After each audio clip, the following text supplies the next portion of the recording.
नमस्कार दोस्तों, स्वागत है आप सभी का हमारे इस YouTube चैनल पर। दोस्तों, आज हम कक्षा 6 में जियोग्राफी के सेक्शन में अध्याय 5 जिसमें पढ़ेंगे पृथ्वी के प्रमुख परिमंडल के बारे में। हम जैसा कि पहले अध्याय में पढ़ चुके हैं कि पृथ्वी एकमात्र ऐसा ग्रह है जहां जीवन है। मानव यहां जीवित रह सकता है क्योंकि जीवन के लिए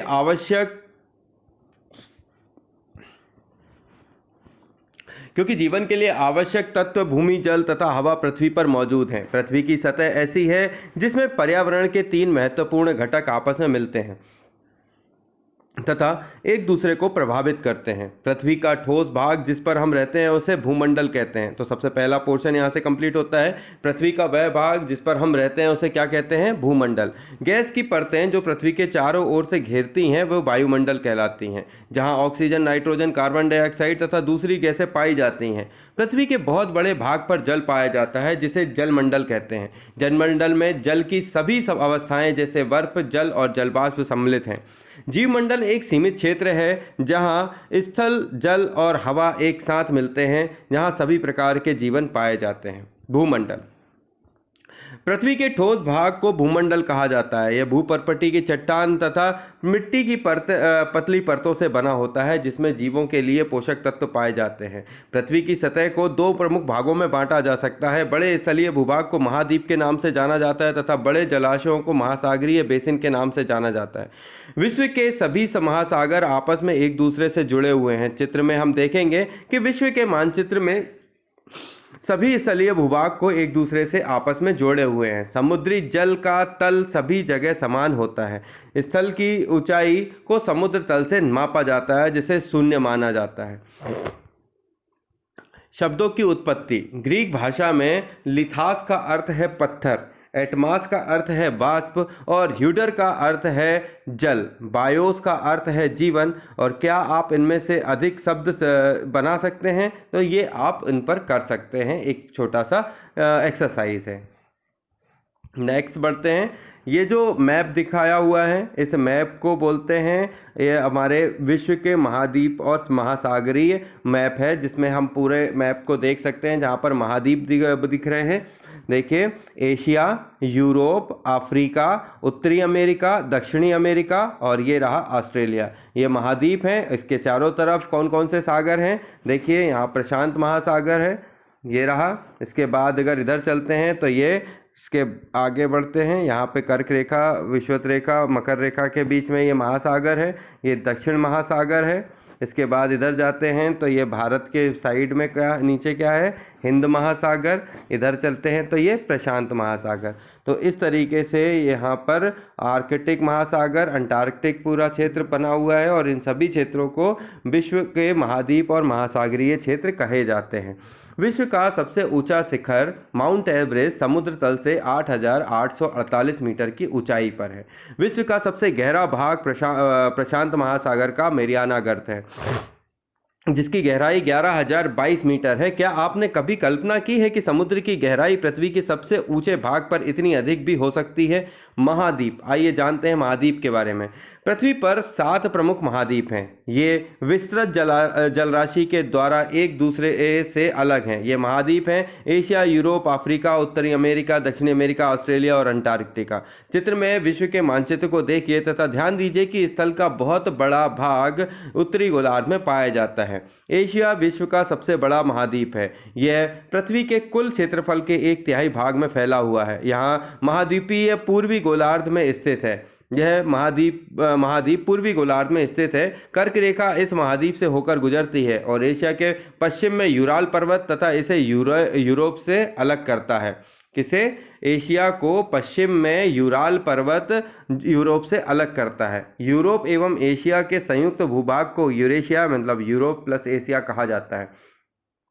यूरोप एशिया से बहुत छोटा है। यह महाद्वीप एशिया के पश्चिम में स्थित है। आर्कटिक वृत्त इससे होकर गुजरता है। यहाँ 3 तरफ से जल से घिरा है। विश्व के मानचित्र को देखिए और इसकी स्थिति का पता लगाइए। अफ्रीका एशिया के बाद विश्व का दूसरा सबसे बड़ा महाद्वीप है। विषुववृत्त या 0 डिग्री अक्षांश इस महाद्वीप के लगभग मध्य भाग से होकर गुजरती है। अफ्रीका का बहुत बड़ा भाग उत्तरी गोलार्ध में स्थित है। चित्र 5.1 को देखिए, आप पाएंगे कि यही एक ऐसा महाद्वीप है जिससे होकर कर्क, विषुवत और मकर रेखा तीनों रेखाएं गुजरती हैं। सहारा का रेगिस्तान विश्व का सबसे बड़ा गर्म रेगिस्तान है जो कि अफ्रीका में स्थित है। यह महाद्वीप चारों तरफ से समुद्र और महासागरों से घिरा है। विश्व 5.1 में चित्र में विश्व के मानचित्र को देखिए, आप देखेंगे कि विश्व की सबसे लंबी नदी नील अफ्रीका से होकर गुजरती है। अफ्रीका का मानचित्र देखिए और बताइए कि कर्क रेखा, मकर रेखा तथा विषुवत रेखा इसके किन किन भागों से होकर गुजरती है। उत्तरी अमेरिका विश्व का तीसरा सबसे बड़ा महाद्वीप है। यह दक्षिणी अमेरिका से एक सक्रिय स्थल से जुड़ा है जिसे पनामा जल संधि कहा जाता है। यह महाद्वीप पूरी तरह से उत्तरी एवं पश्चिमी गोलार्ध में स्थित है। यह महाद्वीप तीनों महासागरों से घिरा हुआ है। और क्या आप महासागरों के नाम बता सकते हैं? ये देखिए, उत्तरी अमेरिका, दक्षिणी अमेरिका। ये ये जो है स्थल संधि स्थल का एक सकरा भाग है जो दो बड़े स्थलीय भागों को एक दूसरे से जोड़ता है। ठीक है, यहाँ पे क्या आप जानते हैं कि न्यूजीलैंड के एडमंड हिलरी तथा भारत के तेंजिंग नार्गे शेरपा 29 मई 1953 को पृथ्वी के सबसे बड़े ऊंचे शिखर माउंट एवरेस्ट पर चढ़ने वाले पहले व्यक्ति थे। जापान की जुंको ताबेई विश्व की पहली महिला हैं जिसने 16 मई 1975 को एवरेस्ट पर कदम रखा। बचेंद्री पाल भारत की पहली महिला हैं जिसने 23 मई 1984 को एवरेस्ट पर अपना कदम रखा। तो ये जो डेटा थे इनका बहुत बहुत ज़्यादा ध्यान रखिएगा, यही पूछे जाने वाले हैं। ठीक है, तो सबसे पहले तेंजिंग शेरपा जो हैं वो कब चढ़े थे? 1953 में। इनके साथ कौन था? न्यूजीलैंड का एडमंड हिलरी। फिर सेकेंडरी जापान की जो महिला चढ़ी थी वो कौन थी? 16 मई 1975 को चढ़ी थी, जुंको ताबेई। और भारत की बछेंद्री पाल 23 मई 1984 को चढ़ी थी। ठीक है, 23 मई, 16 मई और ये 29 मई। तो ये मई का महीना है तीनों में, और इन तीनों महीने में जो डेट है 29 मई, 16 मई और 23 मई। ठीक है। जल संधि पानी का सकरा भाग होता है जो दो बड़ी जल राशि जैसे समुद्र तथा महासागरों को एक दूसरे से जोड़ता है। जैसे यहाँ पर भारत और श्रीलंका के बीच में जो है वो क्या है? जल संधि है। जो भारत और श्रीलंका के बीच जल संधि का नाम क्या है वो आप बताइएगा। ठीक है, आगे बढ़ते हैं। दक्षिणी अमेरिका, उत्तरी अमेरिका के बाद आता है दक्षिणी अमेरिका। दक्षिण अमेरिका का अधिकांश भाग दक्षिणी गोलार्ध में स्थित है।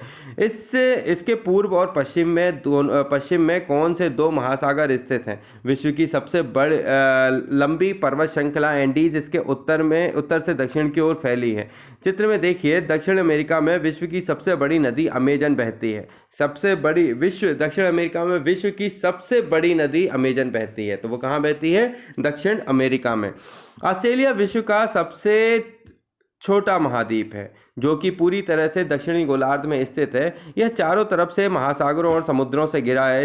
इसे द्वीपीय महाद्वीप कहा जाता है। अंटार्कटिका एक बहुत बड़ा महाद्वीप है जो कि दक्षिणी गोलार्ध में स्थित है। दक्षिणी ध्रुव इस महाद्वीप के मध्य में स्थित है। चूँकि यह दक्षिणी ध्रुव क्षेत्र में स्थित है इसलिए यह हमेशा मोटी बर्फ की परतों से ढका रहता है। यहाँ किसी भी प्रकार का स्थायी मानव निवास नहीं है। बहुत से देशों के शोध केंद्र यहाँ स्थित हैं। भारत के भी शोध संस्थान यहाँ स्थित हैं। इनके नाम हैं मैत्री और दक्षिण गंगोत्री। तो जो अंटार्कटिका में भारत के जो शोध संस्थान हैं वो कौन कौन से हैं? मैत्री और गंगोत्री। नेक्स्ट बढ़ते हैं जलमंडल की ओर। पृथ्वी को नीला ग्रह कहा जाता है। पृथ्वी का 71% भाग जल तथा 29% भाग स्थल है। जलमंडल में जल के सभी रूप उपस्थित हैं। इसमें महासागर और नदियां, झील, हिमालयां, भूमिगत जल तथा वायुमंडल की जलवाष्प सभी सम्मिलित हैं। पृथ्वी पर पाए जाने वाले जल का 97% से अधिक भाग महासागरों में पाया जाता है एवं इतना अधिक खारा होता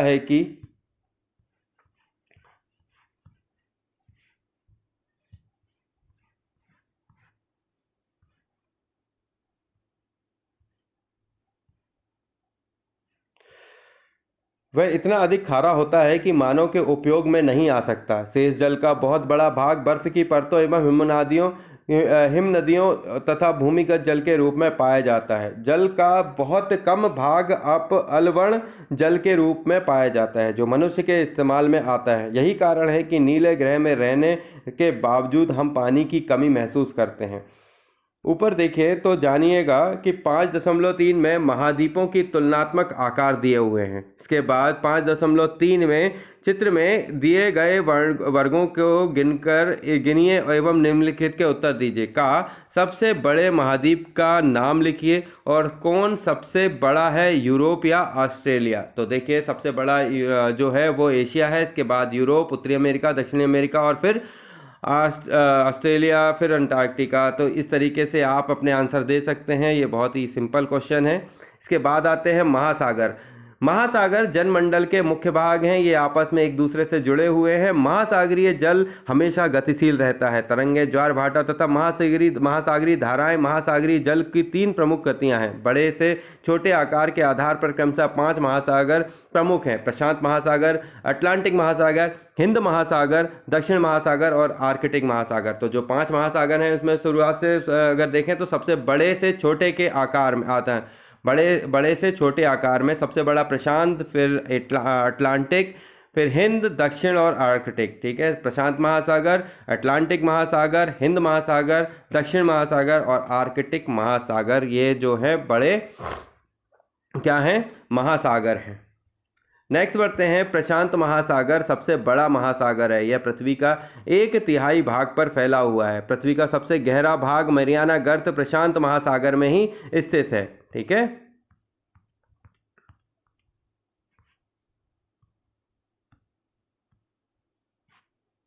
ठीक।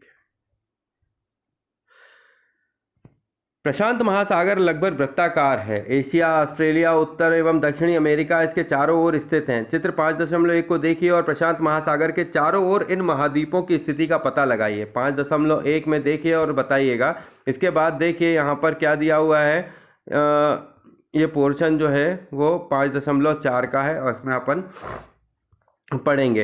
अटलांटिक महासागर विश्व का दूसरा सबसे बड़ा महासागर है। यह अंग्रेजी भाषा के एस अक्षर के आकार का है। इसके पश्चिमी किनारे पर उत्तर और दक्षिणी अमेरिका है तथा पूर्वी किनारे पर यूरोप एवं अफ्रीका है। अटलांटिक महासागर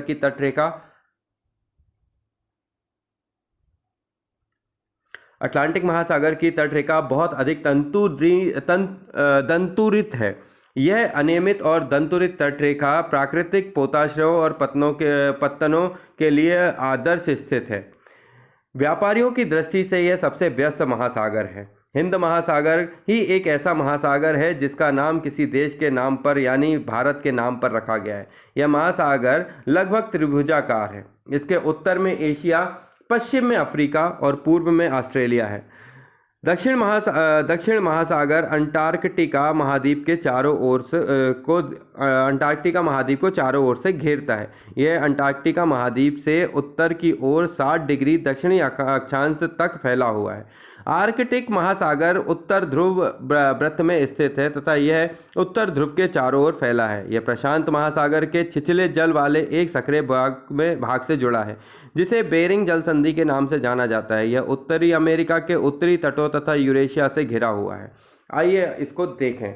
ये दंतुरिन तटरेखा कहलाती है। देखिए इस तरीके से बनी हुई है, मतलब इसमें दांत जैसे बने हुए होते हैं। बट ये किस चीज़ के लिए यूज़ होता है, ज़्यादातर व्यापारी दृष्टि से यूज़ होता है, क्योंकि यहाँ पर क्या है, पोताश्रय और जो पत्तनों के प्राकृतिक पोताश्रय हैं, यहाँ पर हम जहाज़ों को आसानी से रोक सकते हैं, आसानी से यहाँ पर लगाए जा सकते हैं। तो ये उनके हिसाब से अच्छा है। आइए समझते हैं वायुमंडल के बारे में।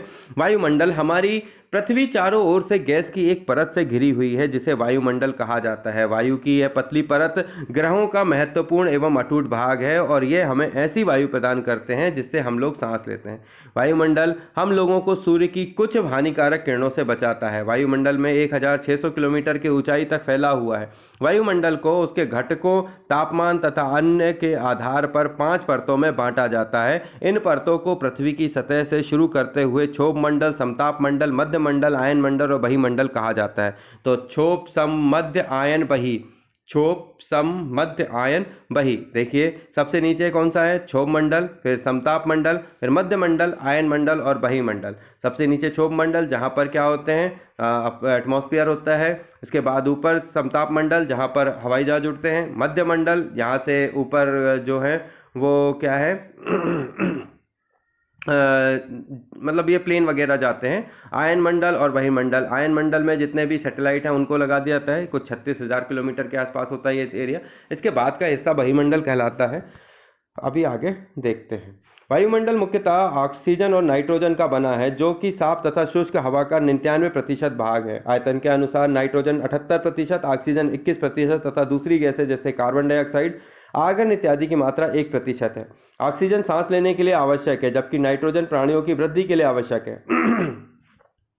कार्बन डाइऑक्साइड यद्यपि बहुत कम मात्रा में है, लेकिन यह पृथ्वी द्वारा छोड़ी गई ऊष्मा को अवशोषित करती है, जिससे पृथ्वी गर्म रहती है और यह पौधों की वृद्धि के लिए भी आवश्यक है। ऊंचाई के साथ वायुमंडल के घनत्व में भिन्नता आती है और यह घनत्व समुद्र तल पर सबसे अधिक होता है। जैसे जैसे हम ऊपर की ओर जाते हैं यह तेजी से घटता जाता है। और आप जानते हैं कि पहाड़ों पर पर्वतारोहियों को हवा के घनत्व में कमी के कारण सांस लेने में कठिनाई होती है और ऊंचाई पर सांस लेने के लिए उन्हें अपने साथ ऑक्सीजन सिलेंडर लेकर जाना पड़ता है। और जैसे जैसे हम ऊपर की ओर जाते हैं तापमान भी घटता जाता है। वायुमंडल पृथ्वी पर दबाव डालता है और यह एक स्थान से दूसरे स्थान पर अलग अलग होता है। कुछ क्षेत्रों में हमें अधिक दाब महसूस होता है, जबकि कुछ क्षेत्रों में कम। वायु उच्च दाब से निम्न दाब की ओर बहती है। गतिशील वायु को पवन कहते हैं। आइए जानते हैं जीव मंडल के बारे में। ये पूरा स्थान दिखा है, वायुमंडल, जनमंडल है ना, जैव मंडल दिखाया हुआ है। चलिए आइए चलते हैं जीव मंडल की तरफ। जीव मंडल स्थल, जल तथा हवा तीन के बीच का एक सीमित भाग है। यह वह भाग है जहाँ जीवन मौजूद है, जहाँ जीवों की बहुत सी प्रजातियां हैं, जो कि सूक्ष्म जीवों तथा बैक्टीरिया से लेकर बड़े स्तनधारियों के आकार में पाई जाती हैं। मनुष्य सभी प्राणी जीवित रहने के लिए एक दूसरे से तथा जीवमंडल से जुड़े हुए हैं। जीवमंडल के प्राणियों को मुख्यतः दो भागों जंतु जगत एवं पादप जगत में विभक्त किया जा सकता है। पृथ्वी के ये तीनों परिमंडल आपस में परस्पर क्रिया करते हैं तथा एक दूसरे को किसी न किसी रूप में प्रभावित करते हैं। उदाहरण के लिए लकड़ी तथा खेतों के लिए वनों को काटा जाए तो इसका ढलुआ भाग पर मिट्टी की कटाव तेजी से होने लगता है। और इसी प्रकार प्राकृतिक आपदाएं जैसे भूकंप से पृथ्वी की सतह में परिवर्तन हो जाता है। हाल ही में सुनामी के कारण अंडमान और निकोबार द्वीप समूह का कुछ भाग पानी में डूब गया। झीलों तथा नदियों में दूषित पदार्थों के प्रवाहित होने से उनका जल मानव के इस्तेमाल के लायक नहीं रह जाता है। यह जल दूसरे जीवों को भी नुकसान पहुंचाता है। उद्योग, तापीय विद्युत संयंत्रों तथा गाड़ियों का उत्सर्जन पदार्थ वायु को प्रदूषित करता है। कार्बन डाइऑक्साइड वायु का एक महत्वपूर्ण घटक है, लेकिन कार्बन डाइऑक्साइड की मात्रा में वृद्धि के कारण पृथ्वी के तापमान में वृद्धि हो रही है। इसे भूमंडलीय तापन कहा जाता है। इसलिए भूमंडल, वायुमंडल तथा जलमंडल के बीच के प्राकृतिक संतुलन को बनाए रखने के लिए पृथ्वी के संसाधनों के सीमित उपयोग की आवश्यकता है। दोस्तों, जो आज हमने पढ़ा, इस पूरे पोर्शन का एक बहुत बड़ा हिस्सा हमारे काम का है। हम मानचित्र को अगर समझें तो हम ये देखेंगे कि हमने आज यूरोप, एशिया, अंटार्कटिका, उत्तरी अमेरिका, दक्षिण अमेरिका, ऑस्ट्रेलिया, अंटार्कटिका, महासागर, पर्वत और जो क्वेश्चन थे इनके बारे में जाना। ये पूरा का पूरा पोर्शन हमारे काफ़ी काम का था और इन सभी पूरे पोर्शन में हमने ये चीज़ें जानी कि ये किस तरीके से हमारे उपयोगी हैं। तो जो पृथ्वी के प्रमुख परिमंडल थे उनके बारे में हमने आज जानकारी ली और ऐसी जानकारी और ये एनसीईआरटी का तारतम्य लगातार जारी रहेगा। आप और हम मिलकर इसे आगे बढ़ाएंगे और इस योजना को एक चरणबद्ध तरीके से मिलकर करेंगे कि ये कॉम्पिटिटिव एग्ज़ाम के पॉइंट ऑफ व्यू से बेहतर हो सके। ये अभी शुरुआत है दोस्तों, आगे भी बहुत अच्छे वीडियो आते रहेंगे। हमारे साथ बने रहिए, हमारे चैनल के साथ बने रहिए। जब तक कुछ खास नया नहीं है, दीजिए इजाज़त। जय हिंद, जय भारत। थैंक यू दोस्तों।